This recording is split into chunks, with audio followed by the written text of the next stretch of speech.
Hello everyone, कैसे हैं आप लोग। आई होप आप लोग अच्छे होंगे। तो अपनी तैयारी में लगा के कर रहे होंगे। तो आज मैं हूँ अभी स्कूल में, और जनरली मैं स्कूल से वीडियो कभी नहीं बनाती हूँ, पर आज बना रही हूँ क्योंकि अभी हम लोग को विक्षक कार्य के लिए दूसरे स्कूल में भेजा गया है, क्योंकि 1 से 8 तक का अभी पेपर चल रहा है। तो विक्षक कार्य के लिए हमें दूसरे स्कूल में भेजा गया है, और आज था 3rd से 5 तक के पेपर।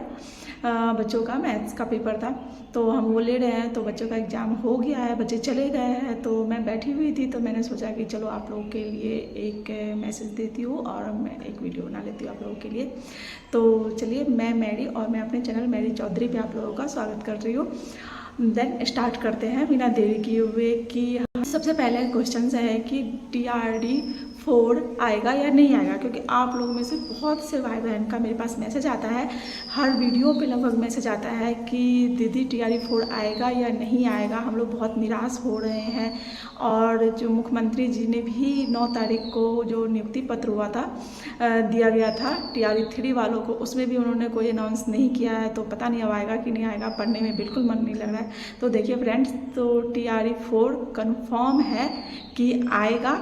और जहाँ तक उम्मीद है कि आपको 1 से 2 महीने का टाइम लगेगा, और वो आएगा कन्फर्म है, क्योंकि आगे आपको पता है कि विधानसभा का चुनाव है। तो ज़रूर ये है कि आएगा कन्फर्म है। और जब TRD4 का आपको नोटिफिकेशन आएगा, फॉर्म फिल होना स्टार्ट हो जाएगा, उसके बाद आप लोगों को बिल्कुल टाइम नहीं मिलेगा तैयारी करने का, क्योंकि आप मान के चलिए तो 2 से 3 महीने के अंदर सारे प्रोसेस हो जाते हैं और एग्ज़ाम भी ले लिया जाता है।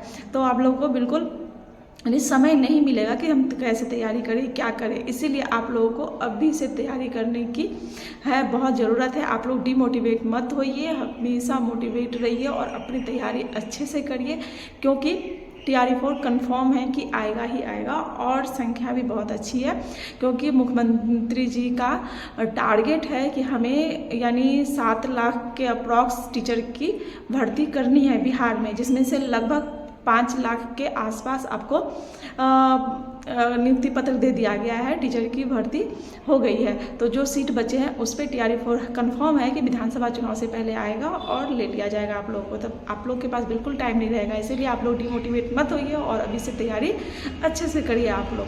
अब चलिए हम स्टार्ट करते हैं कि हम लोग शून्य से शुरुआत कैसे करें। जो यानी पहले अभी तक तैयारी में जो नहीं किए हैं, जो अभी तक यानी तैयारी आप लोग नहीं किए हैं या अब तैयारी करना चाह रहे हैं, या जो डिमोटिवेट हो रहे हैं, तो हम स्टार्टिंग करते हैं कि शून्य से कैसे, यानी स्टार्टिंग से हम कैसे स्टार्ट करें, कैसे पढ़ें। तो देखिए फ्रेंड्स, मैंने इसके ऊपर भी बहुत से वीडियो बना रखे हैं कि किस बुक से तैयारी करनी है, कैसे तैयारी करनी है, या PRT की तैयारी कर रहे हैं, या TGT की कर रहे हैं, या PGT की कर रहे हैं।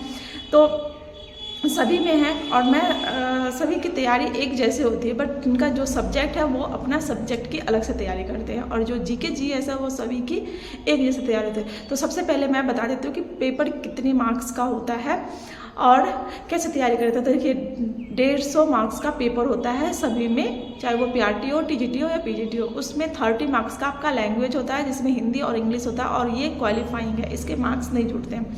उसके बाद है PRT के लिए 120 मार्क्स का आप लोग को GK GS होता है। उसमें PRT में पूरा GK GS ही होता है, तो 120 यानी 120 मार्क्स का आपको GK GS का पार्ट होता है। उसके बाद करते हैं हम बात TGT और PGT की। तो उसमें आपको उसमें भी 150 मार्क्स के पेपर होते हैं, जिसमें 30 मार्क्स के आपके लैंग्वेज होते हैं, हिंदी इंग्लिश, और 40 मार्क के आपको GK GS होते हैं, और 80 मार्क्स का आप लोगों का यानी सब्जेक्ट से रिलेटेड होता है। जो आप लोग सब्जेक्ट रखते हैं, तो उस सब्जेक्ट से आप लोगों को रिलेटेड होता है। तो ये प्रोसेस हो गई कि इतने मार्क्स का आपको पेपर होता है। अब हम बात करते हैं कि तैयारी कैसे करें।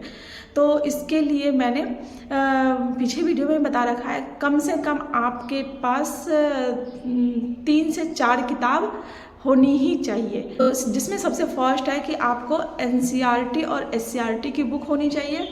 दूसरा है आप लोगों को BPSC का पूर्वालोकन की बुक होनी चाहिए।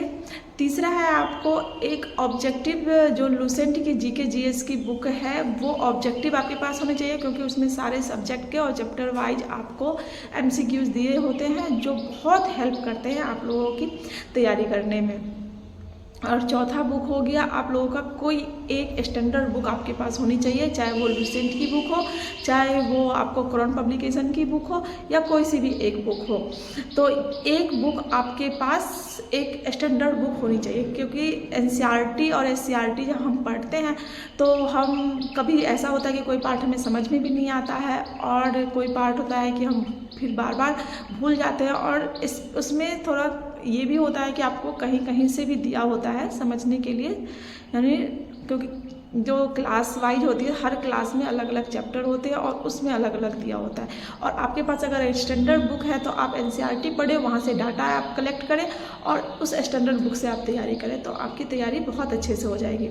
अब बात करते हैं बीपीएससी पूर्वावलोकन। तो बीपीएससी पूर्वावलोकन आपको बहुत हेल्प करेगा, जितने भी सेलेक्टेड हैं टीचर हो या बीपीएससी टीचर है या वो बीपीएससी ऑफिसर्स हैं, तो वो उनके पास बीपीएससी पूर्वावलोकन की बुक होती ही है और उसी से तैयारी करते हैं, क्योंकि आपको उसमें पैटर्न मिल जाएगा, क्वेश्चंस का तरीका मिल जाएगा कि किस तरीके से क्वेश्चन दिया हुआ है, और आप उस बीपीएससी को यानी बीपीएससी पूर्वावलोकन की बुक को आप 2 से 3 बार आप देखें और उसको अच्छे से पहले एनालाइज करें कि इसमें कैसे क्वेश्चन दिया गया है, कैसे दिया गया है और कहाँ से क्वेश्चन पूछे गए हैं। उसके बाद आप उसके अनुसार अपनी बुक से पढ़ाई स्टार्ट करें, क्योंकि जब उसमें आप जो क्वेश्चन देखते हैं या उसके ऊपर जो ऑब्जेक्टिव होते हैं तो वो आप देखें, जो आपको जहाँ नॉलेज नहीं है या जहाँ आपको पता नहीं है उस पर आप सर्च करें, या तो बुक से सर्च कर ले, आप यूट्यूब से कोई वीडियो देख ले, जैसे भी हो, फिर उस चैप्टर की आप तैयारी करिए, तो आपकी तैयारी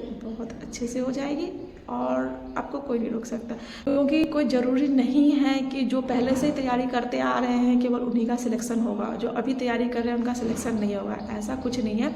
अगर आप अभी से भी तैयारी करना स्टार्ट करते हैं तो आपकी तैयारी बहुत अच्छे से हो जाएगी। बस आपको अच्छे से तैयारी करनी है, पूरा मन तन धन लगाना है और बहुत अच्छे से तैयारी करनी है, पूरा पैटर्न देखना है, सिलेबस सबसे पहले आप देखिए, उसके बाद अपनी तैयारी में लग जाइए, आपको ज़रूर सिलेक्शन होगा। क्योंकि मैंने भी बीपीएससी टीआरई 1 का सिलेक्शन एक ही बार में लिया है और वो भी 1 महीने के अंतर लिया है। तो आपको सबसे बड़ी बात है कि सिलेबस और पैटर्न पता जाना चाहिए, क्योंकि टीआरई 1 में तो हम लोग को सिलेबस और पैटर्न का भी पता नहीं था, मगर अभी आप लोग के पास 3 बार जो पेपर हुए हैं, टीआरई 1, 2, 3 री एग्ज़ाम भी हुए हैं, तो वो सब देखते हुए आप लोग को सारे पैटर्न पता होगा कि किस तरीके से हमें एग्ज़ाम लिया जाता है। तो इससे आप तैयारी करें और आपकी तैयारी बहुत अच्छे से हो जाएगी। तो चलिए आप लोग इसी तरीके से तैयारी करिए और अपनी एक नई शुरुआत करिए, क्योंकि बैठे रहने से कुछ नहीं होने वाला है, अपनी नई शुरुआत करिए। और आपको पता है कि टीआरई 4 के बाद आप लोगों को कोई चांस भी नहीं मिलने वाला है जल्दी, क्योंकि उसके बाद वैकेंसी कब आएगी नहीं आएगी कोई ठीक नहीं है। तो आप लोग अच्छे से तैयारी करिए और आप मन लगा के तैयारी करिए, और आप लोगों को सिलेक्शन लेने से कोई नहीं रोक सकता है, आपकी सिलेक्शन पक्का है। तो चलिए आज का वीडियो बस इतना ही, तब तक के लिए जय हिंद, जय भारत, नमस्ते। Thanks for watching my video.